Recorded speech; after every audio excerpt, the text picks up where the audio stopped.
여러분, 오늘 아침에 눈을 딱 떠서 지금까지 스마트폰 화면을 대략 몇 번이나 터치하셨나요? 아마 셀 수도 없을걸요? 맞아요. 셀 수가 없죠.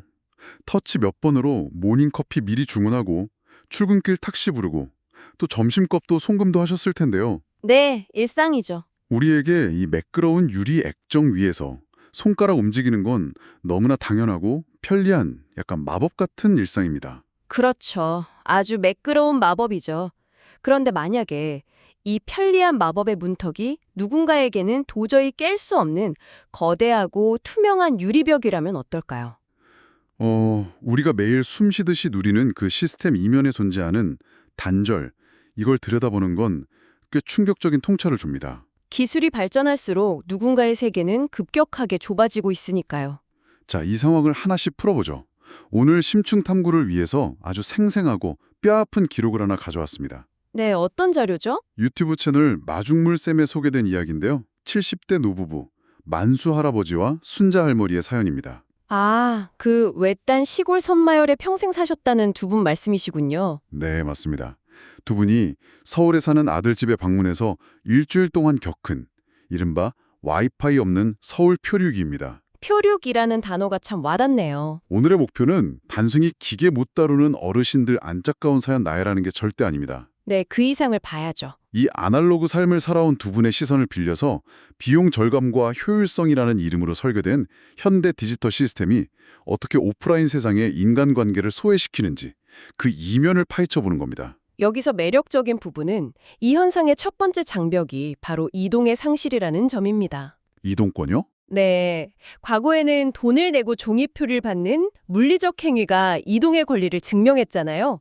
그런데 이제는 도시의 거대한 시스템이 눈에 보이는 아날로그 거래에서 보이지 않는 디지털 거래로 완전히 전환되었습니다. 그 전환의 충격이 두 분 여정 첫날부터 아주 적나라하게 드러납니다. 기차역에서부터 시작되죠. 맞아요.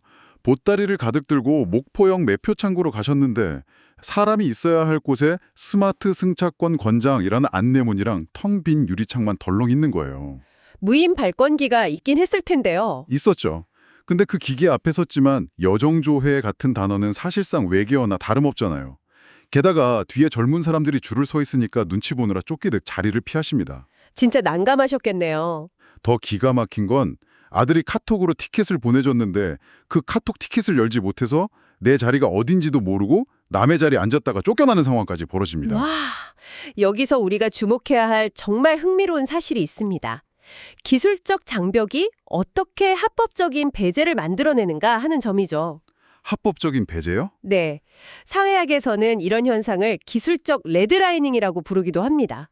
특정 지역이나 계층에게 서비스 제공을 거부하던 과거의 차별이 이제는 앱 설치나 디지털 리터러시라는 보이지 않는 자격을 통해서 합법적으로 이루어지고 있는 겁니다. 서울 대로변에서 겪은 택시 에피소드가 정확히 그 맥락이네요. 2일차에 택시 잡으려던 그 상황 말씀이시죠? 네, 맞습니다. 만수 할아버지가 옛날엔 손만 들면 다 섰다면서 눈앞에 지나가는 빈차불 켜진 택시들을 향해 막 힘차게 손을 흔드십니다. 그런데 안 서죠. 쌩하고 다 지나가 버려요. 차마다 예약이라는 빨간불이 켜져 있었던 거죠. 요즘은 다 그러니까요. 결국 지나가던 청년이 요즘은 다 앱으로 부른다고 알려주고 나서야 상황을 파악하십니다. 길거리에 빈 택시가 넘쳐나고 주머니에 택시비 낼 현금이 있어도 디지털 장벽 너머에 있다면 그 택시는 나를 위한 게 아닌 세상이 된 거예요. 이게 참 무서운 게 택시 기사나 플랫폼 회사에 악의가 있어서 그런 게 아니거든요. 그렇죠. 다 효율을 위해서 만든 거잖아요. 맞습니다. 효율성을 위해 도입된 앱 예약 시스템이 그 시스템에 접근하지 못하는 사람에게는 완벽한 승차 거부자, 사회적 배제로 작동해버리는 겁니다. 이동이라는 첫 번째 허들을 넘지 못하는 것도 진짜 문제인데 생존의 가장 기본이 되는 먹고 사는 문제로 넘어가면 상황이 훨씬 더 심각해집니다. 식사랑 금융 문제 말씀이시군요. 네, 3일차에 햄버거 가게 가시고 5일차에 은행 창고 가셨는데 거기서 벌어진 일들을 보면 과연 이 시스템이 누구를 위해 설계되었나 의심하게 됩니다. 이걸 접근 관점과 연결해보면 이건 단순히 터치를 못해서 생기는 해프닝이 아닙니다. 자본주의 사회에서 지불 능력이 있음에도 서비스에 접근하지 못하는 현상을 단적으로 보여주죠. 햄버거 가게 에피소드 들어보면 진짜 땀이 납니다. 남산 구경 마치고 들어갔는데 점호는 없고 커다란 키오스크 3대만 서 있는 거예요. 어르신들 입장에서는 거대한 벽 3개가 가로막고 있는 느낌이었겠네요. 할아버지가 용기를 내서 화면을 딱 눌렀는데 첫 질문부터 매장 취식할 거냐고 묻습니다. 할아버지가 취식이 뭔 소리요? 그냥 여기서 먹겠다는 거요? 하면서 당황하시죠. 단어 선택부터가 장벽이네요. 게다가 사이드 변경, 베버리지 같은 영단어들이 튀어나옵니다. 카드 꽂는 위치조차 헷갈려서 뒤로 길게 늘어선 줄 눈치를 보다가 결국 할머니가 햄버거 한 조각 먹으려다 사람 잡겠다. 그냥 나가자 하면서 식당을 빠져나오십니다. 얼치 도와드리면서 느낀 건데 요즘 앱이나 키오스크 화면들 보면 시력이 조금 떨어지거나 손끝이 떨리면 아예 다음 단계로 못 넘어가게 아주 적대적으로 설계되어 있더라고요. 그게 바로 편향된 설계의 결과입니다. 시스템을 만드는 사람들은 주로 20, 30세대의 디지털 네이티브들이잖아요. 이들은 철저하게 자신들에게 편한 방식과 언어로 메뉴를 만듭니다. 영어 차용어나 복잡한 트리 구조 같은 거요? 정확합니다. 결국 밥을 먹고 돈을 찾는 인간의 가장 기본적인 행위조차 이제는 단순한 지불 능력이 아니라 기계의 언어를 이해하는 기술적 이해도, 즉 디지털 리터러시를 담보로 요구받게 된 겁니다. 돈을 쓰는 것뿐만 아니라 내 돈을 찾는 과정에서도 똑같은 장벽에 부딪히십니다. 5일차 은행 에피소드인데요. 아, 그 은행 창구 사건이요. 아들 내복 사주려고 낡은 종이 통장이랑 도장을 품고 은행에 가셨어요. 그런데 창구 직원이 수수료랑 대기시간 문제를 들먹이면서 노부부를 밖에 ATM 기기로 밀어냅니다. 비용 절감을 위해 기계를 세웠으니까요. 기계 앞에서는 스마트 출금 같은 복잡한 단어랑 씨름하다가 결국 비밀번호 오류로 거래가 정지돼 버려요. 그래서 다시 창구로 가니까 이번엔 더 황당한 요구를 받습니다. 모바일 앱 인증하라고 했겠죠. 맞아요. 스마트폰으로 비대면 본인 확인을 하라는 거예요. 이때 할아버지가 폭발하십니다. 내 눈앞에 내가 있고 내 손에 통장이 있는데 왜 자꾸 핸드폰을 찾소? 와, 이 대사가 정말 핵심을 찌르네요.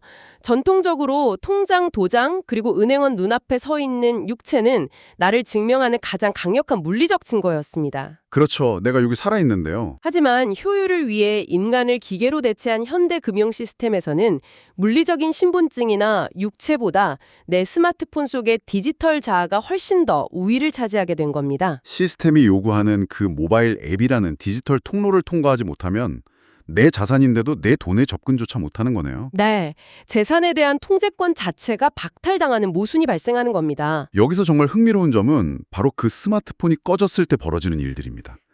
4일차랑 6일차 에피소드를 보면 현대 도시에서 이 디지털 탯줄이 끊긴 사람이 마주하는 완벽한 어둠이 그려지거든요. 스마트폰이 단순한 연락수단이 아니라는 걸 증명하는 대목이죠. 4일차에 시장 다녀와서 아들 집 현관문 앞에 섰는데 도어락 비밀번호 0825를 틀려서 기계가 먹통이 됩니다.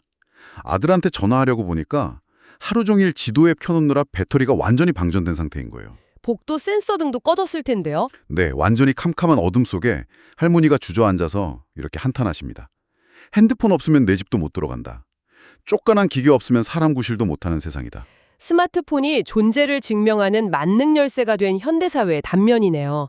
이 작은 기계 전원이 꺼지는 순간 물리적인 거주 공간에서조차 완전히 격리된다는 뜻이니까요.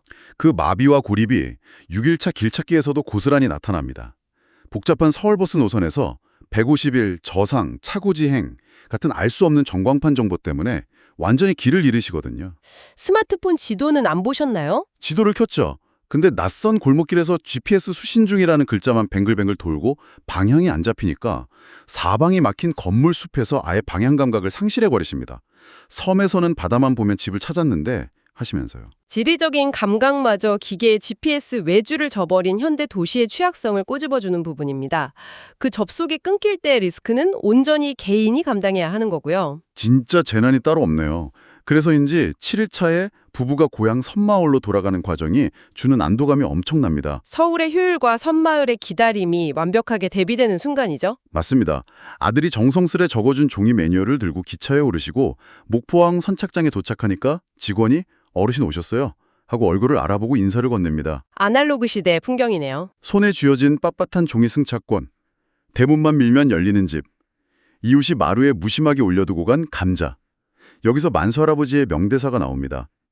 와이파이는 없어도 사람 마음이 다 연결되어 있다. 도시의 기계 시스템은 빠르지만 에러 앞에서는 냉혹하죠. 단 한 번의 비밀번호 오류도 용납하지 않습니다. 반면에 아날로그 사회는 조금 느릴지 몰라도 서로의 빈틈을 채워주는 인간적인 안전망이 존재합니다. 사람 냄새가 나는 안전망이네요. 그렇다면 이 모든 게 대체 무슨 의미일까요?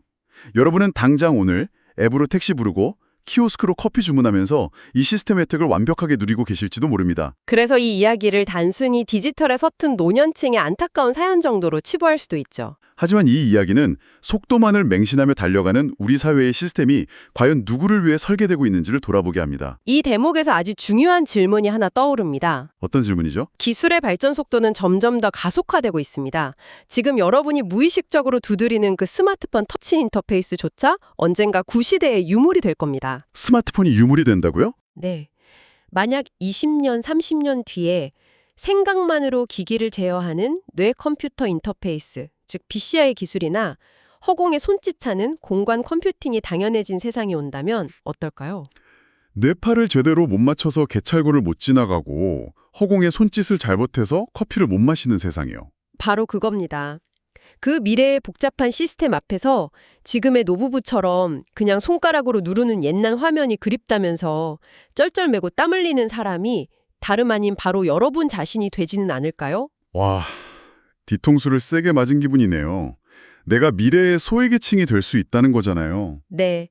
우리는 미래에 우리 자신을 소외시키지 않을 시스템을 지금 제대로 만들고 있는 것일까요? 한 번쯤 깊게 고민해봐야 할 문제입니다. 정말 묵직한 질문입니다.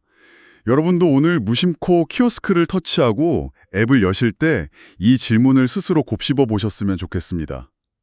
자, 이번 분석은 여기까지입니다. 함께해 주신 여러분 감사합니다.